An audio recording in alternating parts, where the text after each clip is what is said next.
जो शख्स चाहता है कि उसका कर्जा उतर जाए या वह जल्दी अमीर हो जाए तो उसे चाहिए 3 दिन तक कोई भी वक्त यह आयत 100 मर्तबा पढ़े, ला इलाहा इल्लल्लाहुल मलिकुल हक्कुल मुबीन। आज आपके सामने एक ऐसा अमल बयान करना चाहता हूँ कि जिसे मौलाए कायनात अमीरुल मोमिनीन अली इब्न अबी तालिब अलैहिस्सलातु वस्सलाम आप इरशाद फरमाते हैं कि आखिरी ज़माने में अक्सर अमवात दिल की बीमारियों की वजह से होगी। जो शख्स इस दुआ की पाबंदी करेगा वो दिल की बीमारियों से महफूज रहेगा। आपने फरमाया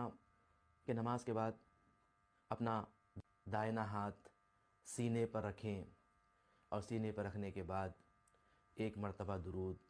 इब्तिदा में और एक मर्तबा दुरूद आखिर में पढ़ें और बीच में इस दुआ को पढ़ें, या हय्यु या क़य्यूम या ला इलाहा इल्ला अंत अस्अलुका अन तुहिया क़ल्बी बिनूर मारिफतिका या अल्लाह। इस दुआ को एक मर्तबा भी पढ़ा जा सकता है, 3 मर्तबा पढ़ा जा सकता है, 5 मर्तबा, 11 मर्तबा, 41 मर्तबा और 100 मर्तबा। बेहतर ये है कि इसे जिस कदर ज़्यादा पढ़ सकते हैं अपने वक्त के हिसाब से पढ़ा करें,